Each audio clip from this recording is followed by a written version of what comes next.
안녕하세요, 김한준 원장입니다. 이번 영상에서는 우황청심환을 복용할 때 주의해야 하는 여러 가지 사항들을 알려드리도록 하겠습니다. 아마 많은 분들이 우황청심환을 시험 전이나 면접 전에 드실 겁니다. 아무래도 떨리니까 드시는 거겠죠. 그렇다면 언제 먹어야 가장 효율적이고 좋을까요? 약동학적으로 우황청심환에 있는 특정 유해 성분들이 언제 혈중에서 최고 농도가 되는지를 따져보면 됩니다. 보통 이런 수치들은 약제의 도핑 테스트와 관련되어 있는 농도를 보면 유추할 수 있는데요.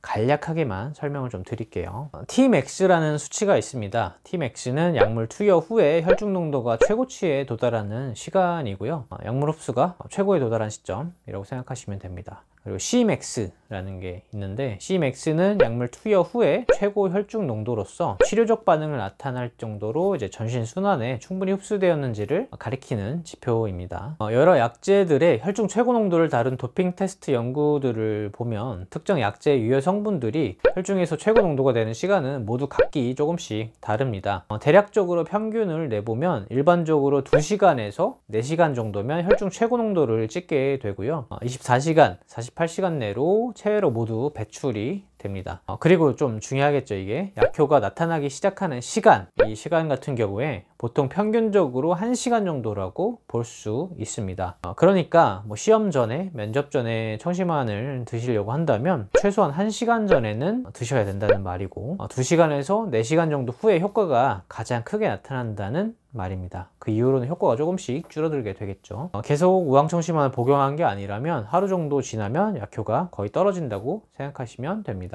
자, 그 다음으로는 우황청심환에 들어가는 약제들과 유효 성분들을 알려드릴게요. 동의보감에 나온 그대로를 기준으로 하면 약제는 다음과 같이 들어갑니다.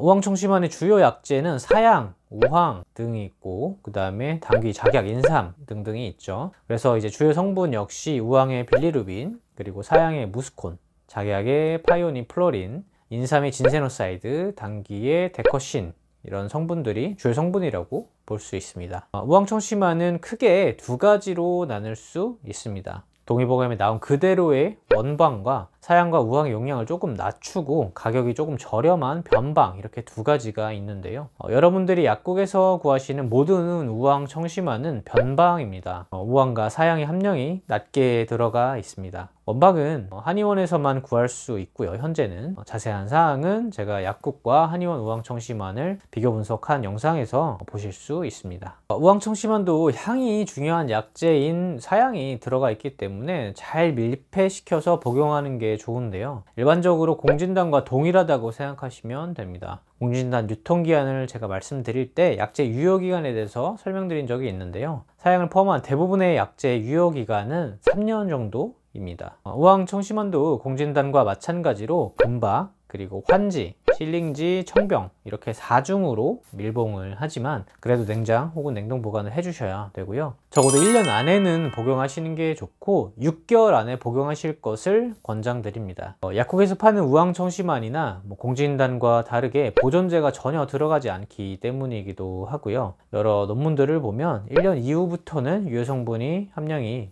조금씩 떨어지는 것으로 보고되고 있기 때문입니다. 우황청심환은 용도에 따라서 달리 복용하실 수 있는데요. 면접 전, 시험 전이라면 아까 말씀을 드렸듯이 최소 1시간 전에는 복용을 해주시고요. 대신에 이런 경우 미리 테스트를 해보시는 게 좋습니다. 어떤 분들한테는 오히려 좀 잘 안 맞을 수도 있기 때문인데요. 두세 번가량 모의고사나 사전에 테스트를 꼭 해보시기 바랍니다. 만약에 뇌혈관 질환, 심혈관 질환, 신경계 증상이 있는 분들은 하루에 한 알씩 드시되 증상에 따라서 하루에 2회 혹은 3회까지 드실 수 있고 과량 드시지만 않도록 조절해 주시면 됩니다. 복용 후에 속쓰림이 있다면 식후에 드시면 되고요. 우황청심환에 들어간 약제들을 보시면 보약이라고 불리는 만한 성질의 약제들은 그렇게 많지 않습니다. 주요 약재인 우황과 사양이 들어간 것만 봐도 그렇죠. 제가 다른 영상에서 우황청심환 효능 그리고 우황의 효능에 대해서 정리를 해드린 적이 있죠. 열성경련 그리고 고열로 인한 증상, 고혈압, 뇌경색, 뇌출혈 등에 쓰이는 그런 응급약이라고 말씀을 드렸죠. 그래서 우황청심환은 주로 열이 좀 많고 혈압도 높고 뒷목이 자주 땡기고 두통이 있다고 하는 실열증 환자에게 쓰는 처방입니다. 얼굴이 붉고 체중도 좀 많이 나가고 더위 많이 타는 체질인 분들이 있잖아요. 이런 분에겐 딱 맞는 처방인데요. 그렇다면 반대로 저혈압에 추위도 많이 타고 마르고 기운도 맨날 없고 창백한 피부를 가진 사람이 먹으면 어떻게 될까요?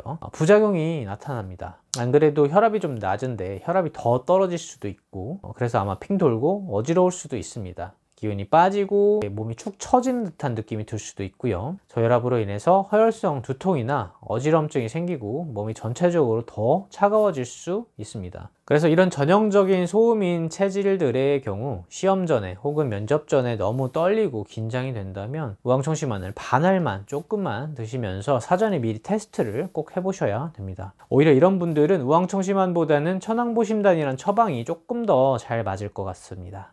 자, 이번 영상에서는 우황청심환의 복용법, 주의사항 이런 것들을 알려드렸는데요. 반드시 처방 받으실 때 한의사의 진단 그리고 진찰을 받으시고 처방 받으시기 바랍니다. 여기까지 시청해 주셔서 감사합니다.